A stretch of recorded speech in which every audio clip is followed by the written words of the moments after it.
Arsenal manager Arsene Wenger will bow out of the club after Sunday's match at Huddersfield. Arsene: I knew I was going to. I won't lie to you, I cried last Sunday twice. The first came as you, our manager of 22 years, were applauded onto the pitch through a guard of honor in the bright May afternoon sunshine. My sunglasses luckily masked this.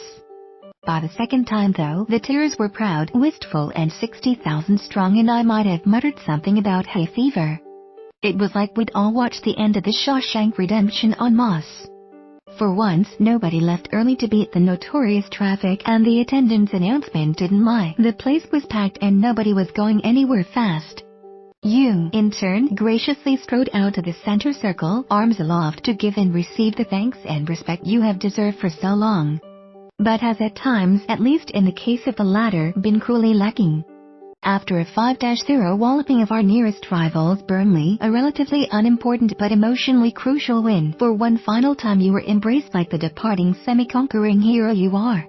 All I've ever known. Roger Osborne's winner gave Ipswich victory at Wembley 40 years ago. For someone who has been an Arsenal fan since he was 5, it's odd that in many ways the only manager I've ever really known is you. I've been an Arsenal fan since 1978, when I watched the team I have come to love go down to an inspired Ipswich Town 1-0 in the FA Cup final. With both parents moving over from Ireland and having little if no allegiance to any team or area, I pretty much have my pick. At the time, most kids where I grew up supported Ipswich, who were enjoying an incredible period, but I chose the boys in yellow. Why? First, I thought they were the underdogs. I wasn't a bright child, and more importantly, Arsenal were a big London Irish team, both on and off the pitch, so they suited my upbringing and identity perfectly. But spending every second weekend in London didn't mean I got to see them regularly. My family were born and bred in the sports of golf, so growing up I was more likely to be watching my dad hurling on the field that will be forever Ireland of Ruislip and New Eltham. My granddad wouldn't even let me watch English sports, including, oddly, athletics, by the time I could scrounge tickets to see Arsenal. It was the late George Graham early, I don't think there was another era, Bruce Rioch period. I went along happily, and by that I mean I was happy to be there. Highbury was such a glorious ground to watch football, and to rub my eyes and watch Dennis Bergkamp and Ian Wright in their pomp quickly became more than a novelty, it was love. But to all intents and purposes, I've only really ever known you as our manager. Which is, I guess, why the love, respect and admiration runs so deep. So much is made of the Arsene who reaction that, in truth, we all had when you turned up at the club in 1996. But you did so much more than just make sure Wright and Paul Merson put down the Mars bars and started eating broccoli. The pair of them treating the vegetable like you had brought it from outer space. You took a very gifted but aging team and added a belief, drive and deft hand in recruitment that saw a still big club win 3 titles quickly. It seemed the success would be never-ending. We got drunk on it, and then the world changed, including 2 doubles and our Invincibles year. The footballing world changed as the era of English football went from the time of the honest pro to the world of the remote. Media-trained, PR-controlled global superstar, young, understandably ambitious men had their heads turned while ruthless agents plundered. Maybe, with the stadium move your hands were tied, maybe you didn't react quickly enough, maybe you thought you could carry on and find the gold for £500,000 here, £3 million there. The magic stopped working though, and we started watching the same movie year after year, a few great players. But a fragility that set in and somehow didn't go away, an early season flourish followed by a late winter slump that saw us crash out of the FA Cup and the Champions League. And then the desperate dash to finish 4th. Although a recent respectable run of 3 cups in 5 years is nothing to be sniffed at, we all know we haven't been competitive enough in the league for quite some time.